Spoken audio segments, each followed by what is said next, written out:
In 2022, we celebrate 130 years of HBCU football. On December 27th, 1892, Livingstone and Biddle College, now known as Johnson C. Smith University, played in Salisbury, North Carolina, with Biddle winning 5-0. Over time, HBCU football has evolved. HBCU football's popularity continues to rise. Millions attend games each year and millions more watch on television. The HBCU bands provide some of the top entertainment in the country. Over that time, some of the best players to ever play in the National Football League played at HBCUs. Every Monday through Friday on the HBCU Football Daily Podcast, national radio and television host Donal Ware takes a look at what's happening in HBCU football and talks with coaches, players, administrators, and media about the 2022 season. Make sure you join the conversation on social media by using the hashtag HBCU130. Now, here's your host, Donal Ware. You got it locked to the HBCU Football Daily Podcast for today, Tuesday, October 25th. I'm Donal Ware. It is Takeaway Tuesday, and you know how we do it each and every Tuesday. We're going to take a look at the HBCU National Players of the Week. Quarterback for West Virginia State, Donovan Riddick, passed for over 400 yards in the Yellow Jackets' victory over Concord. At the time, Concord was number one in the MEC, or the Mountain East Conference, still is. As a matter of fact, it's just that the team, I can't remember the team that was also number one, is also lost. So now both teams have two losses in the Mountain East. Also, Draylon Ellis, the quarterback for Tennessee State, the other HBCU National Player of the Week, had a well of a game, in excess of 300 yards passing, 3 touchdowns, no interceptions. Big win for Tennessee State over Eastern Illinois. Look out, because Tennessee State has now won 3 straight ball games and remains atop the OVC with 0 losses, a 2-0 record. The HBCU coaches and media polls released on yesterday. Jackson State unanimous number 1 in both the coaches and the media polls. In the coaches poll, Florida A&M was number 2, Southern number 3, North Carolina Central number 4, and A&T number 5. 6 through 10 looks like this: Prairie View A&M, South Carolina State, Hampton, Alabama, and Alabama State and Texas Southern tied for number 10. In the media poll, Jackson State number 1, followed by Virginia Union at number 2, Benedict number 3, Florida A&M number 4, Southern number 5. 6 through 10, Albany State, North Carolina Central, Fort Valley State, South Carolina State, and Tuskegee. So now let me look at some of the takeaways from week 8. Now, you know, this is, and it's not in any particular order in terms of the takeaways, but one of my takeaways is actually not necessarily, I mean, I guess it is sort of related to week 8, but the Division II regional rankings came out, and I got this release, and Dennis Switzer at Benedict does a great job. I got the release from him that had the entire release, but of course it mentioned the fact, the headline was that Benedict was number 2 at 8-0 in the division, or in the region. I think it's it's Super Region 2. I think maybe at one time known as the South Region. You know who the number 1 team is in the region? It's Albany State. Now, that's interesting because Benedict beat Albany State head-to-head. And by the way, Albany State's record in the region is 6-1. Remember, overall, Albany State is 6-2. Its only loss was to Florida A&M. That doesn't count as a region, actually doesn't even count as a Division II game, because you have an overall D2 record and then in the region. So they're 6-1 in both of those categories, meaning Albany State. Now, you could look at strength of schedule. I think the strength of schedule probably is better on for Albany State, because it did play Florida A&M, and that's interesting to me. You can use Florida A&M as your strength of schedule, but not really counting it as a win or a loss. So even if Albany State had won that game, it wouldn't have mattered. I find that to be kind of interesting. But I mean, I think head to head, and Albany State's schedule isn't great, right? Like a lot of the the SIAC is not strong. They haven't played Tuskegee. They won't play Tuskegee this year. The shorter now is 2-6. I think it's Mississippi College that's 2-6. Shorter is 4-4, or vice versa. They played those two teams. The rest of the teams, SIAC teams, aren't very good. Morehouse and others. But I find that very interesting. Even though Benedict, who is 8-0 in D2 and in the region, is ranked number 2 and beat Albany State head to head. I think that's interesting. Fort Valley State is number 4. So with 2 games remaining, I mean, Albany State and Fort Valley State still have to go head to head. Benedict has to win one more of its last 2 games, right? And I think it's the top 8 teams that make the playoffs in the region. So I mean, it'd have to be a collapse by Albany State, Benedict, and Fort Valley State at this point not to make it to the playoffs. 3 teams from the SIAC in the playoffs is really, really good. The other thing I find interesting with the regional rankings, or the release of them, is that Virginia Union is number 8 in the region. Undefeated, 8-0, of course, in the region, and in the super region, 7-0, because they had the win over Virginia University of Lynchburg, which doesn't count, just like Florida A&M doesn't count towards Albany State's wins and losses D2 wise and in the region. But Virginia Union had a nice win early in the season. It's just interesting to me that Virginia Union, being undefeated on the season, is number 8 in the region. Now, I get it. Maybe strength of schedule is not great, but I mean, that early win against Valdosta State is nice. I'm not sure what Valdosta State, they must not be doing terribly well right now. But still, that's interesting to me. I would think Benedict would be over Albany State, and then Virginia Union would be higher than number 8. But that ain't the case. And so we'll see how the regional rankings play out. But it'd be good to see 3 SIAC teams in. And I think Virginia Union, run the table. The last 2 games still has Virginia State remaining on the schedule. And Bowie State's down too a little bit this year. So I think that, a win, that doesn't help your strength of schedule when Bowie State's not doing well. And then the other teams in the CIAA aren't great either. So that's one of my takeaways. One of my other takeaways, South Carolina State's victory over North Carolina Central 26-24 in Orangeburg. I did pick North Carolina Central in this game. I thought a lot of that would be behind the play of Davius Richard, the quarterback for North Carolina Central. Well, in essence, South Carolina State shut Richard down from a passing perspective. He completed, I believe it was less than 50% of his passes for 177 yards.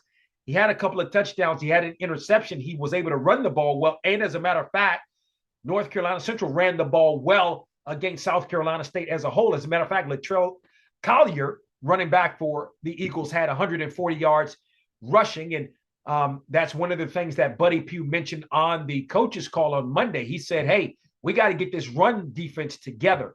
But I think overall, and then you look at the play, the quarterback position has struggled for South Carolina State this year, not so much in this game. Corey Fields, 21 of 31 in the ball game. He had close to 300 yards passing, if not 300 yards. He had 3 touchdowns.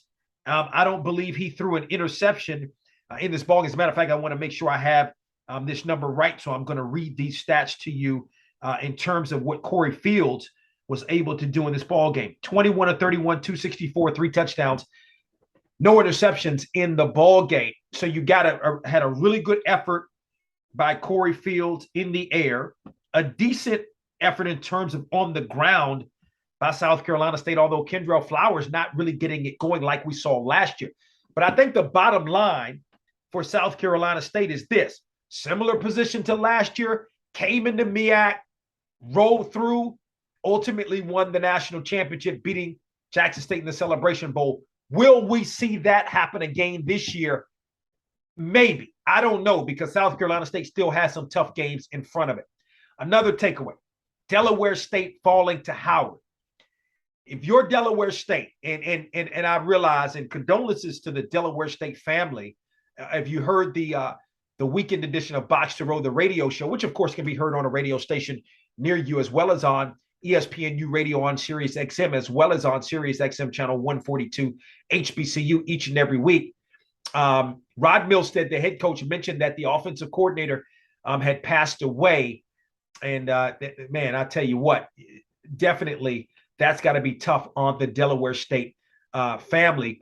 Offensively, Delaware State able to score 17 points, but gave up 35 points defensively to Howard, who had been struggling all season long. If you're Delaware State, you're in the running for that MEAC championship. Boy, that's just that's a tough way to go out.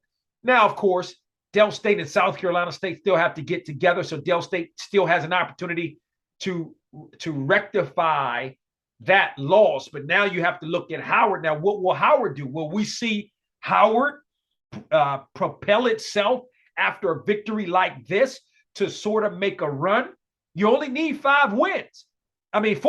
They've got one. They only need 4 more wins, meaning Howard, to win the championship, right? So we'll see, obviously, how things play out in that football game. But, that's a big loss. If you're Delaware State, boy, you got to be feeling that.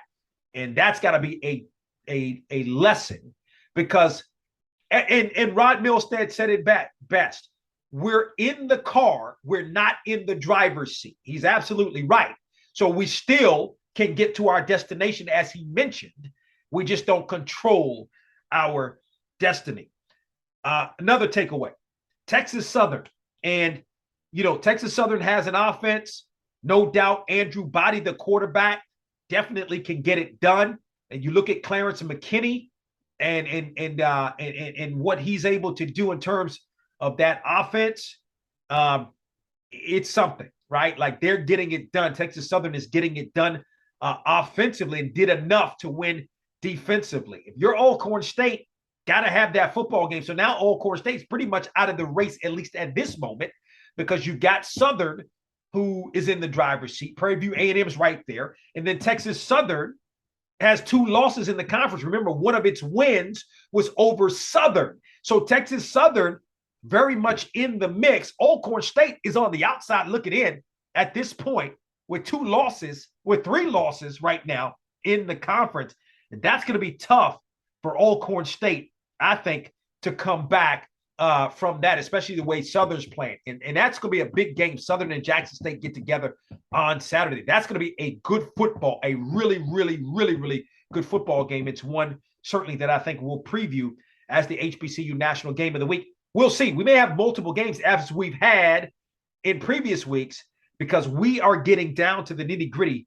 There are some good games remaining in the last several weeks here of the HBCU football season. Another takeaway, North Carolina A&T has won 4 straight games. The Aggies started the season off 0-3, a tough loss to North Carolina Central as an arch rival. Got to go up to North Dakota State, lost that game, then come back, play at Duke, Power 5, lost that game, but then is kind of went on a roll. It started with South Carolina State. And remember, A&T rolled South Carolina State 41-13. So the Aggies rolled South Carolina State. So that kind of shows, I think, especially in the coaches poll, A&T is number 5 right now, receiving votes in the media poll. I mentioned as one of my top 5 players to watch several weeks ago, or my top 5 players at the midway point, Bashul Tootin, the running back, another 100-yard gain for him. He has 6 straight games where he's rushed for more than 100 yards. And in those 6 straight games, that includes rushing over 100 against North Dakota State and against Duke. So he's getting it done. Jalen Fowler played well. But this is A&T's got a big matchup. Greatest homecoming on earth. We've got the Aggie Pride shirt on. right? Greatest homecoming on earth on Saturday against Campbell, who Jackson State defeated 22-14 for Jackson State's homecoming this past Saturday. This is a Big South matchup between probably the two best teams in the Big South. Campbell's big up front on both sides of the football. And Sam Washington, the head coach of A&T, had been talking about Campbell all season, even before the season started. So that is a big football game. But A&T has won 4 straight games. Another takeaway, West Virginia State with its win over Concord. We mentioned Donovan Riddick as the HBCU National Player of the Week. Well, that's a big win because now the 2 leading teams, including Concord, have 2 losses in the conference. Meanwhile, Virginia State has 3 losses, so still an outside shot with 3 conference games remaining and a head-to-head advantage over Concord. So we'll see.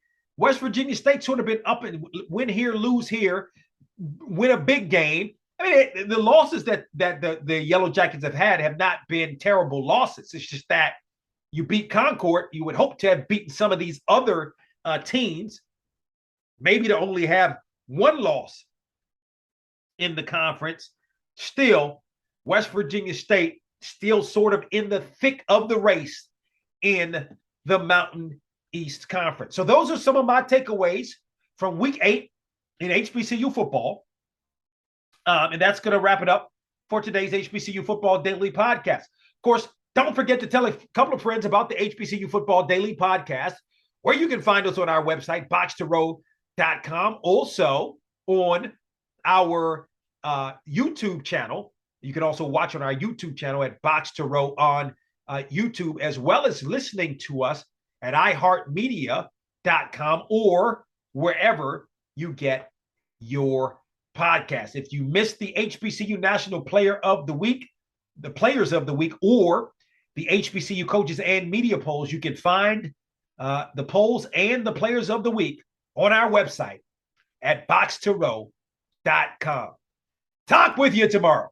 We hope you enjoyed this episode of the HBCU Football Daily Podcast. You can also listen to the podcast at boxtorow.com, iHeartMedia, or wherever you get your podcasts. Don't forget to get your HBCU football fix on Box to Row with Donal Ware each weekend on the radio station near you, and on SiriusXM on HBCU, Channel 142, and on ESPNU Radio on SiriusXM, Channel 84. Follow us on Twitter and Instagram at Box to Row for the latest in HBCU football, and don't forget to tell a friend.